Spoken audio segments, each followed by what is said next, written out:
In this video, we'll learn about the stages of analysis with ANSYS.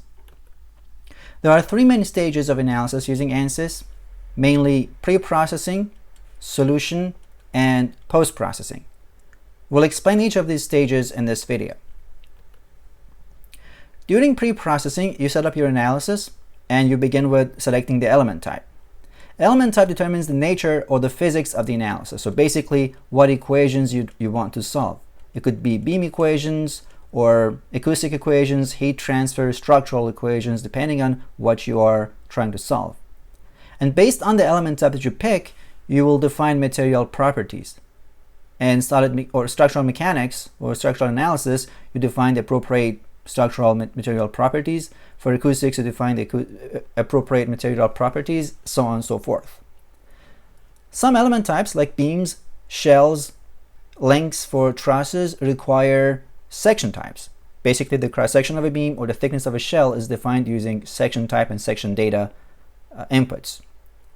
Then you create your solid model, which could be key points, lines, areas, and volumes depending on the dimension of your analysis. For 3D, you need volumes. For 2D, you need areas or also lines.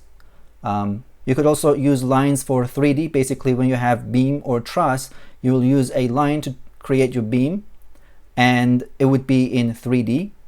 But the whole process is going either from key point to volume for a 3D analysis or to area for a 2D analysis. Then when you create your solid model, you create finite element model. And this is usually done by meshing the solid model. You could also create nodes and elements directly, but for sophisticated models, it's easier to create your solid model and then create the finite element model.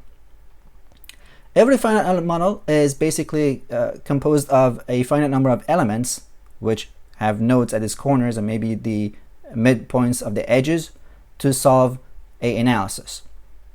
And that is why the method is called finite element method.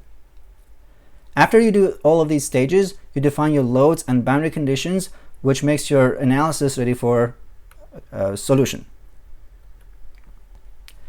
During the solution stage, you define what type of analysis you want to do. Is it static or steady state? Is it time dependent or transient? Modal for natural frequencies and mode shapes, harmonic for frequency dependent analysis, and there are several other types of analysis they could do in ANSYS. During solution stage, you can also apply loads and boundary conditions. So this can also be done in pre-processing and solution. And then after that, you set up the features for your analysis. For transient, you can define the time and time steps. For harmonic, you can pick the frequency, solver types, solution method, number of modes for natural frequencies or modal analysis, and whether the simulation or the loading should be ramped or stepped loading. And if you want to do large deformations for nonlinear analysis, you can set up that feature during the solution stage. And after that, you could do a single load step or multiple load step analysis for your simulation. Next is the post-processing. That's basically after you have set up and solved your analysis, now you want to extract data and show the results.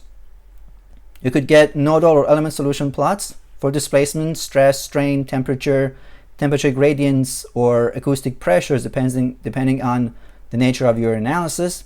You could also print them and save them as text files and import them to other software like Excel, MATLAB, and Python for further post-processing. You can take a look at the reaction forces. You could plot or print results along a path in your model, and then you could also do time history results. These are the initial or the basic steps in running an analysis in ANSYS APDL.